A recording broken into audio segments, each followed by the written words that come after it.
ప్రభునందు ప్రియమైన దేవునికి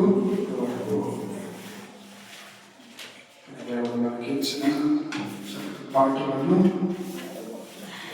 నామాన్ని మయపరుచుకున్న దేవునికి అంతగా మనము ఏమిచ్చినా ఆయన రుణము తీర్చలేము. కనుకనే ఈ రీతిగా ఆయనను మనము మయమపరచడంతో ఆశీర్వాదం తలలు వంచండి. వాక్యం గురించి ప్రార్థన చేసుకున్నాం. పరిశుద్ధ రాజ్యవాధిపతి వందనాలు, స్తోత్రమయ.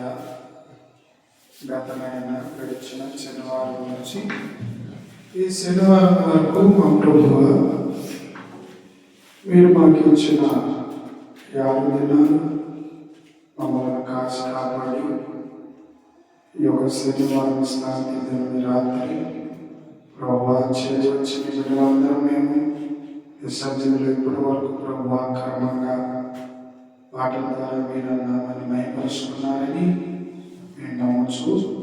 అదేవిధంగా మా ప్రభువ మీ వాక్యాన్ని ధ్యానం చేస్తుండగా మా అందరికీ ఎనగలిగిన శివుని గ్రహించుకునే మనసు మాకందరికీ అనుగ్రహించమని మీరే మాకు పరిశుద్ధ ఆత్మశక్తితో ఉండి ఈ మాటలను మాకు బోధించి మమ్మలను బలపరిచి మమ్మలను నేను ప్రభా ఈ సన్నిధిలో మమ్మల్ని ఈ రీతిగా నడిపించమని క్రీస్తు నామమున అడుగుచున్నాము తండ్రి.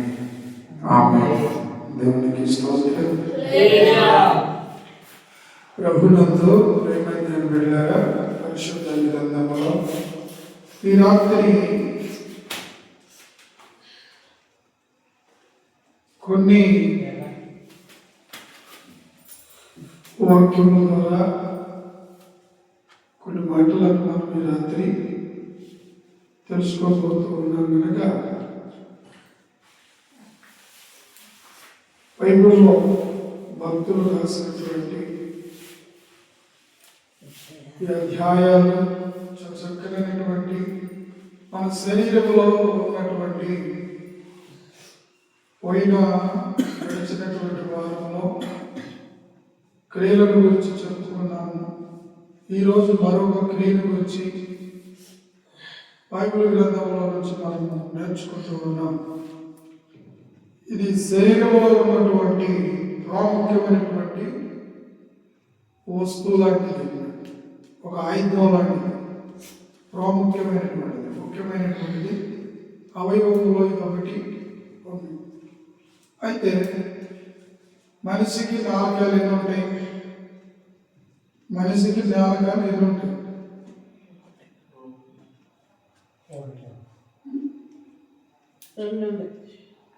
2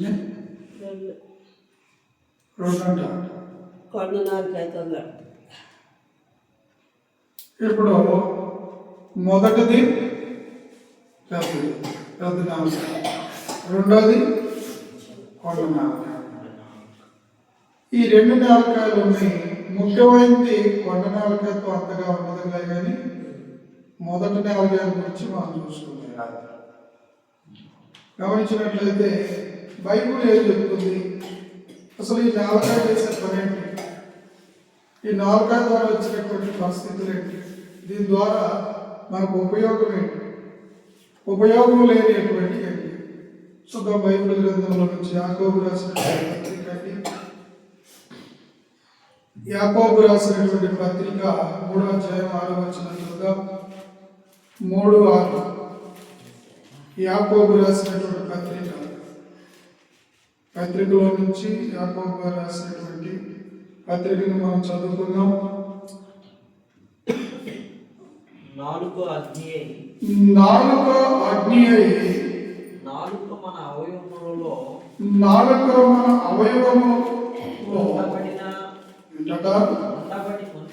ఉంచబడిన పాప ప్రపంచమై సర్వ శరీరములకు మాలిన్యము కలగజేయచ్చు ప్రకృతి సక్రమునకు చిచ్చుపెట్టును. అది ఏ నాలుగంటే మనలో ఉంచబడిన ఒక నేలక, ఆ నేలకంట ప్రకృతికి సక్రమైన పరలోక ఈ లోకానికి అంతటా కూడా ఏం చేసినట్ట మనలో ఉంచబడిన నాలుక అంట. ఇక్కడ మనము రెండు నాలుకల గురించి చూసుకుంటున్నాం. ఒకటి అది ఏదో జలుబు చేసినప్పుడు లేకపోతే ఏదన్నా దానికి వాతావరణం మారినప్పుడు ఆ కొండ నాలుక అనేది ఆ నాలుక కట్టుకొని దగ్గు వస్తుంది, అందుకన్నా దానివల్ల వచ్చేది ఏమి ఉండదు. కాబట్టి ఈ నాలుకంట ప్రకృతికే చిచ్చు పెట్టే నాలుకంట. ప్రకృతికి ఇది అవయవములలో, మనలో ఉన్న అవయవములో ఒకటి అనగా ఒక నాలుక అన్నమాట. ఈ నాలుక ప్రకృతి అంటే మన లోకమంతటా కూడా చిచ్చు పెట్టగలిగినటువంటి, అందుకని చిన్న మంట చాలంటే ఆ కొండంతా తగలబెట్టిపోయింది అన్నట్టు నాలుక ద్వారా కంటే చాలా నష్టాలు ఉన్నాయని బైబిల్ ద్వారా మనం తెలుసుకోబోతూ ఉన్నాం. మరొక మాటలు చూద్దాం నాలుక గురించి. ఇప్పుడు మనం ప్రకృతిని చిచ్చు పెట్టే నాలుకని చూసాం కదా. ఏ చిచ్చు పెడుతుంది, ఎలాంటి పనులు చేస్తుంది ఈ నాలుక? కీర్తన గ్రంథము 34వ అధ్యాయం 13వ వచనం చూద్దాం. రాసుకోవాలి, బైబిల్లో చదువుకోవాలి మనం. కీర్తనలు 34వ అధ్యాయం 13వ వచనాన్ని చదువుకుందాం. 34:13 వచనం.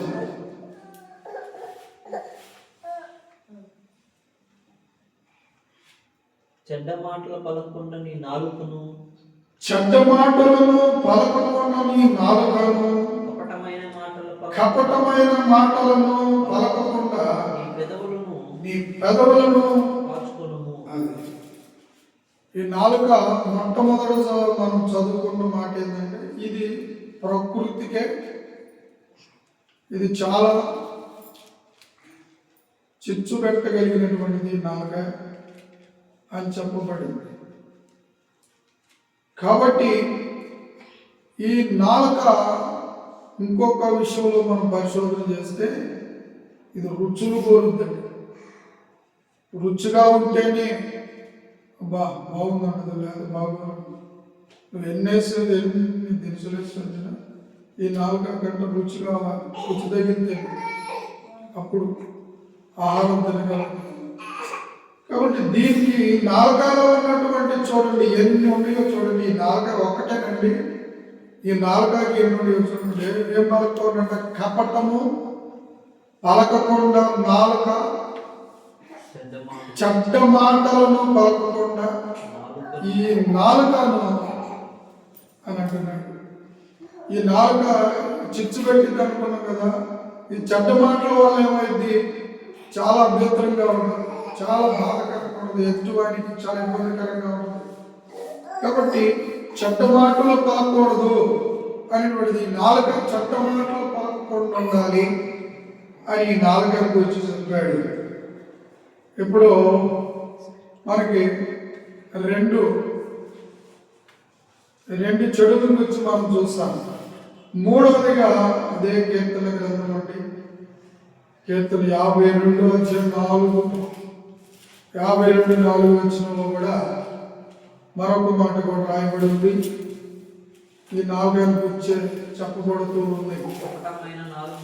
కపటమైన నాలుక కలిగిన వారు అధిక నాశనకరమైన మాటలే నీకు ఇష్టము. చూసారా, కపటమైన మాటలను పలుకు నాశనమే వారికి ఏమైందట ఇష్టం. నాశనం చేయటమే వారికి ఇష్టం. ఆ నాలుకై వాడు చేసి కపటాలుగా కుతంత్రాలుగా లేని మాటలు పుట్టించి ఉన్న మాట లేదని అలాగ పుట్టించగలిగినటువంటి నాలుకాయ మాటల ద్వారానే ఆ నాలుకాయలోనే ఉంటుందండి. అబద్ధం ఆడాలన్నా, కపటం ఆడాలన్నా. కాబట్టి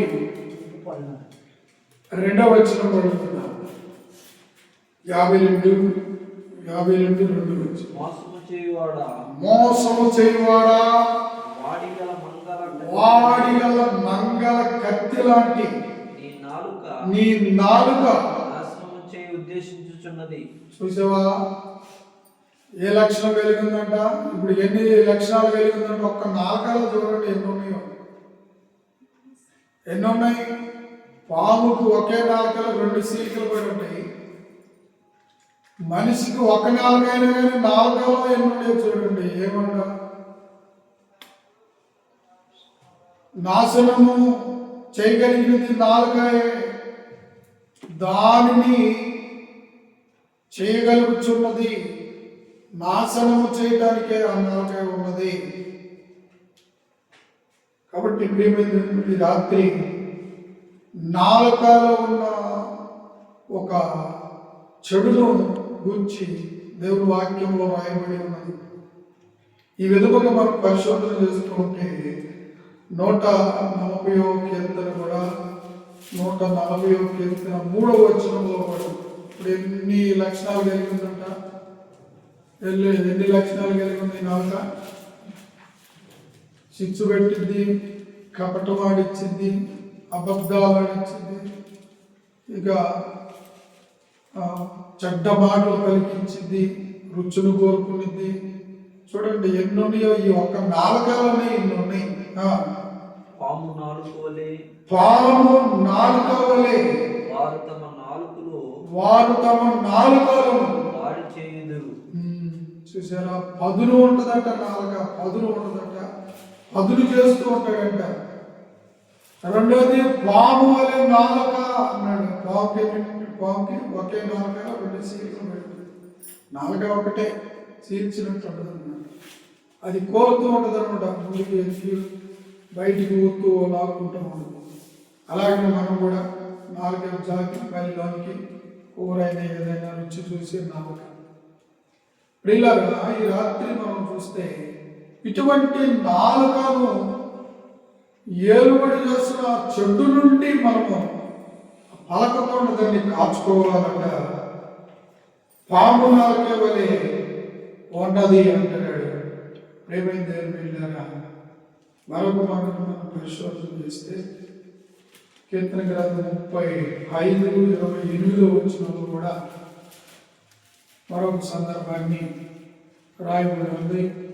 ఈ నాలుక నిమిత్తమే, ఈ నాలుక గురించి ఈ రోజున ఈ నాలుక ఎన్నో తగాదులు పెడుతుంది, ఎన్నో గొడవలు తీసుకొస్తుంది, ఎన్నో అబద్ధాలు ఆడిస్తుంది, ఎన్నో రుచులు తీసుకొస్తుంది, ఎన్నో మోసం చేపిస్తుందండి. ఈ నాలుకలో ఉన్నటువంటి అన్నీ కూడా ఈ నాలుక ద్వారానే జరుగుతుంది. 35వ అధ్యాయము 28వ వచనం. నా నాలుక నీ నీతిని గూర్చి కీర్తిని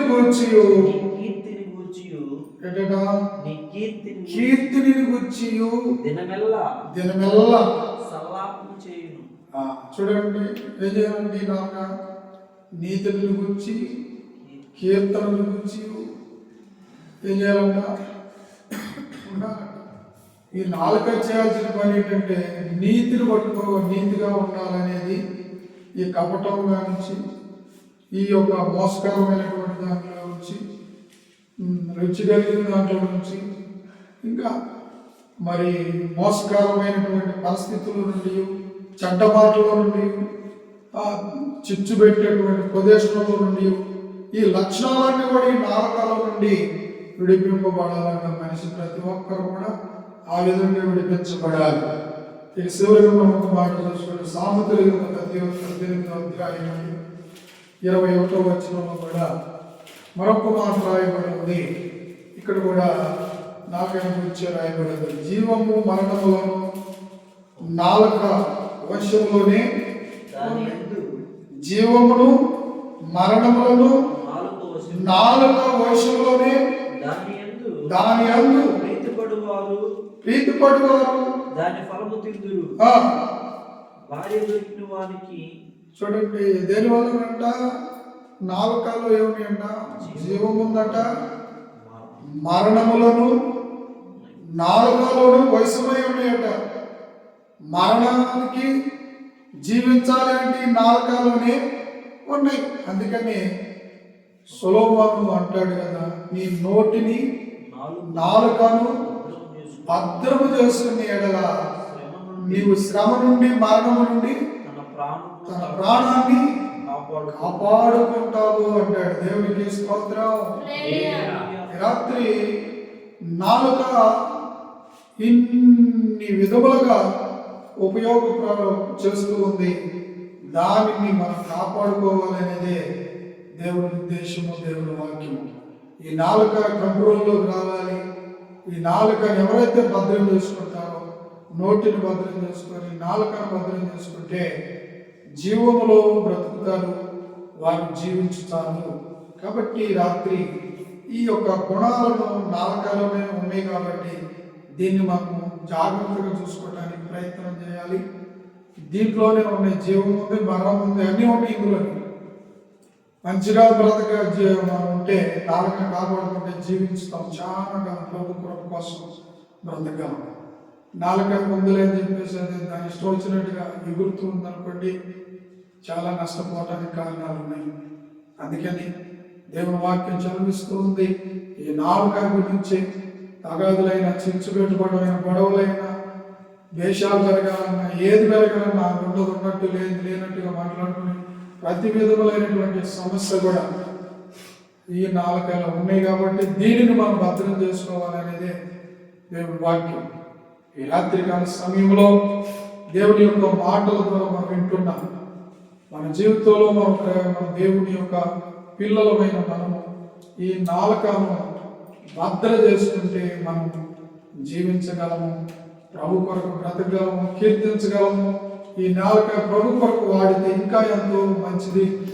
దేవుడు మన యొక్క జీవితంలో ఎంతో మేలు చేస్తాడు. దేవుడి మాటలను ప్రభు దీవించును గాక. ఆమేన్. దేవునికి స్తోత్రం. ప్రార్థన చేసుకుందాం. మహాపరిశుద్ధుడా, జీవాధిపతి నీకు వందనాలు. ఈ రాత్రి ప్రభు విరచని మాటలను బట్టి ఇదిగో నాయన, ఇదిగో ప్రకృతికి నాయన అయా చిచ్చు పెట్టగలిగినది, దేవా కపటమైన మాటలు కలిగించేది, ప్రభా ఇదిగో నాయన అబద్ధాలు ఆడించేది తండ్రి. ఈ విధముగా మేము ఈ రాత్రి నీ వాక్యంలో మేము తెలుసుకున్నాం. నిజమే, ఈ నాలుక ఎన్నో విధములుగా హదులుగా ఉంటుందయ్యా. దీన్ని కంట్రోల్ చేసుకుని వారు జీవించుతారని ఈ వాక్యంలో సాధిస్తూ ఉన్నాం. నిజమే, ఎంతో మంది నేను ప్రభా అబద్ధాలు ఆడవచ్చును, కపటాలు మాట్లాడవచ్చు, గొడ్డలు ఆడవచ్చు, బోతులు తిట్లు ఆడుకోవచ్చు ప్రభా. అందుకే ప్రభా మా విరోధులు శ్రమల కాలం, నష్టాల కాలాలు రావడానికి కారణము మా నాలుకే కనుక ప్రభా, దాని నుండి మేము విడిపించుకొని నీ అందు భయభక్తులు కలిగి ఇదిగో నాయన ప్రభా, నోటికి నాయన గొర్రెములకు చిత్తం వేసినట్లును, చిత్తం వేసినట్లును, గాడిదకి గుర్రానికి కళ్ళ వేసినట్లును మా జీవితాల్లో కూడా కళ్ళు వేసుకునే భాగ్యాన్ని మాకు అనుగ్రహించండి.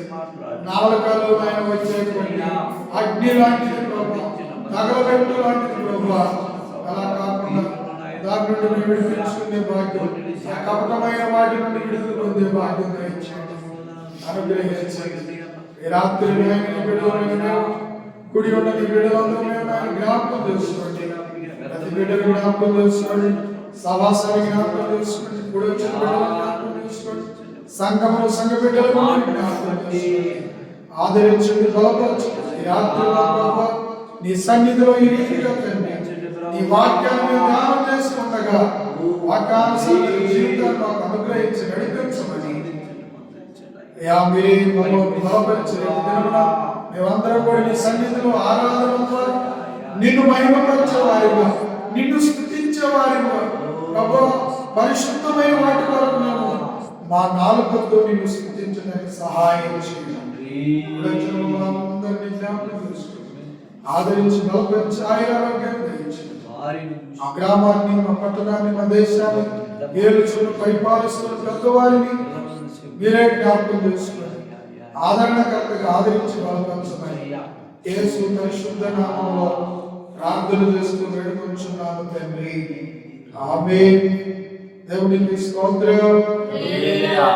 తండ్రి యొక్కయు కుమారునొక్కయు పరిశుద్ధాత్మయు అన్యున్న సహవాస పనికిని సహవాస సంఘానికి సర్వలకు పరిశుద్ధి దేవుని సరి సదాకాలం కూడా దీవించి ఆశీర్వదించును. ఆమేన్ ఆమేన్. దేవునికి స్తోత్రం. హల్లెలూయా.